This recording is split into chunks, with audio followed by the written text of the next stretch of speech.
Hello my dears, welcome back to Let It Cook cooking channel. It's autumn. What could be better than some really awesome creamy mushrooms again? For this, we need a bit of flour, pepper, salt, heavy cream, butter, thyme, cream, parsley, nutmeg, lemon, a bit of garlic, some mixed mushrooms, an onion, and vermouth. I planned to make a video about mushrooms today, so I visited the greengrocer this morning. He didn't have much in stock, like porcini mushrooms and some special mushrooms, like black trumpets or others I would have liked to explain a bit, so I guess I'll have to wait a little longer. They'll take some time to appear since it was cold again, making mushroom season tricky. What should you keep in mind about mushrooms?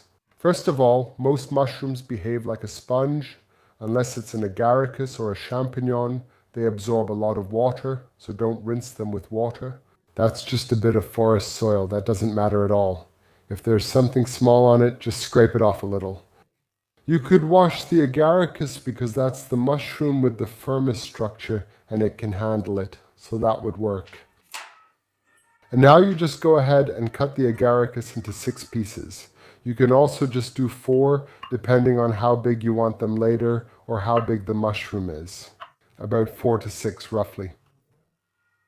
That seems like a lot of ingredients for a small dish like evening mushrooms, but it's really not. You likely already have most of the ingredients at home, and it's a truly delicious dish. The Bohemian dumplings are already available. I'll link the recipe here. We made them last week, so check it out if you haven't seen it. Now I've got a king oyster mushroom here. We'll just slice it up a bit as well. You usually don't even have to clean it because it's cultivated in a way that it doesn't have any dirt at all. Now with the chanterelles, just look for any spots with dirt. Remove a bit, scrape off a bit, and then I don't really like to cut the chanterelles. I just take them and tear them apart. Yeah, that's a mushroom you don't need to cut. By tearing the mushroom, it gets a slightly rougher surface. It holds onto the sauce a bit better. It's just nicer, if it's clean, that is. And you can already tell a good chanterelle. These ones, for example, are great. They're completely dry, really light, and totally dry. First of all, that's good for the price, because you always pay by the gram. They're much more expensive when wet than dry. Now we'll tear them into small pieces. Quick and easy dish. That looked like an insanely wild thing. I have to be honest with you. If there's a bit of the forest floor stuck to it at the bottom, I don't think that's such a big deal. Especially when I'm cooking for myself, of course. For guests, it's different. You need to clean them thoroughly. The mushrooms are ready, so let's quickly chop the herbs. Add some parsley and thyme. Thyme pairs well with mushrooms. I don't think rosemary pairs well with mushrooms. That's just not really my taste. Sometimes there's also a lemon thyme, which has finer leaves and goes even better, but I couldn't get that today at the vegetable store. Now just chop it up a bit. Next is loyalty. Fans know, don't over pulverize the parsley. We want to keep some flavor. Don't chop it too fine, just go over it a few times.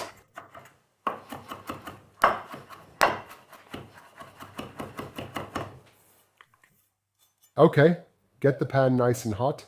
With mushrooms, it's always important to have a lot of heat at the beginning.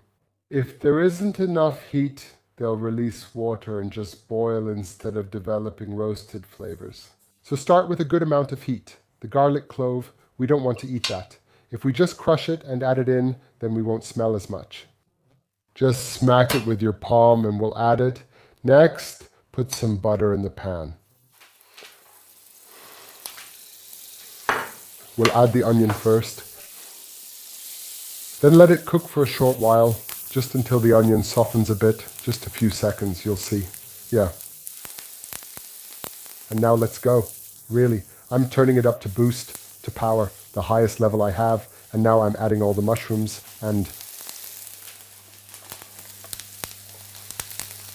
that's just about, I would say that's just about the maximum. It's almost a bit too much, so never put too many mushrooms in the pan, because then the same thing happens again. They just release their water, and they won't turn that nice golden yellow. Now a bit of nutmeg on top. With these induction things, you always have to be careful that the onions don't burn right away. So give it a quick toss at the bottom, and now a bit of salt. You can also add a pinch of sugar just to balance the flavor, but really just a few tiny grains. A bit of pepper. The bell is ringing for you. Click it below so you never miss a video. Then we'll let that cook for a while. Then, once it's sizzled a little, add the garlic clove. You can also chop the garlic if you don't mind garlic.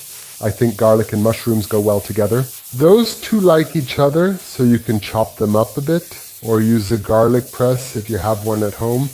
It's not really a tool I use, but my mother, for example, loves her garlic press. And now you can already see that the mushrooms have gotten a nice bit of color around the edges, and that's how we get that really nice aroma out of them.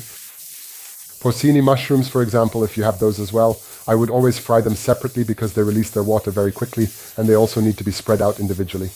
That's an expensive mushroom. The vegetable vendor said they're currently 40 euros wholesale for the dealer. He said he'd have to charge 60, 70 euros per mushroom to sell them. That's why he didn't buy any. I get it. Who wants to pay 60 euros for mushrooms? And now we add just a little bit of flour, really just a tiny amount, just dusting a bit over it. That's enough. I really like that.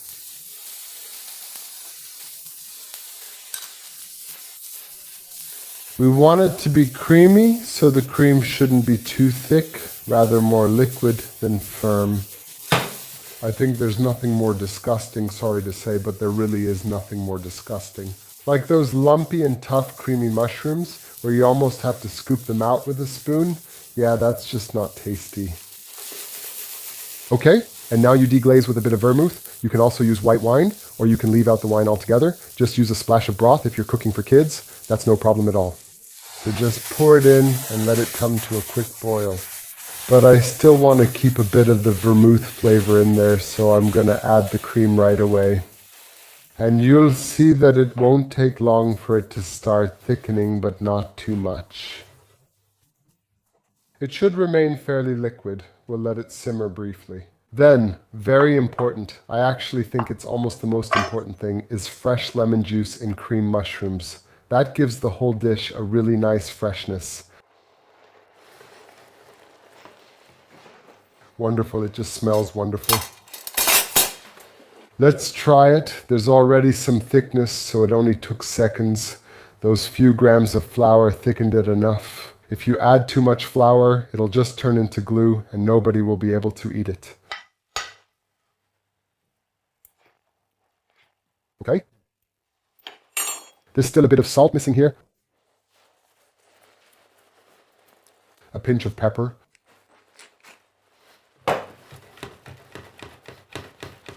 Now we lower the heat to stop it from boiling further.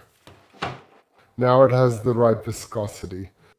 It's like, how should I put it? Somewhere between a soup and a cream sauce. That's about where the creamy mushroom sauce should be.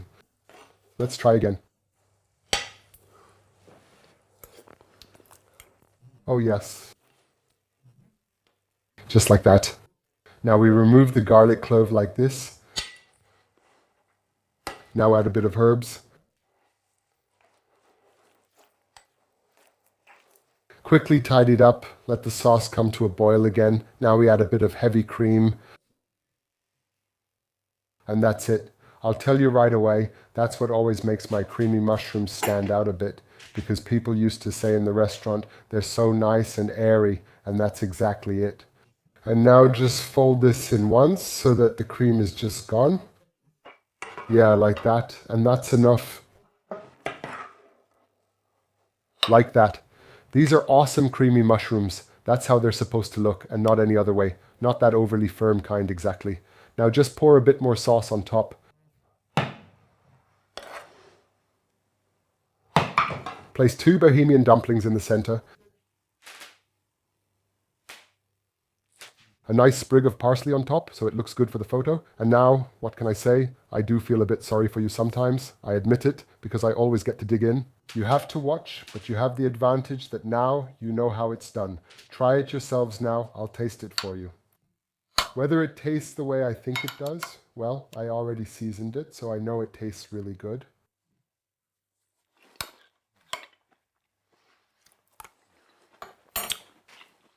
These are just creamy mushrooms. My dears, you can also make a bread dumpling with it or just eat it with a slice of toasted bread.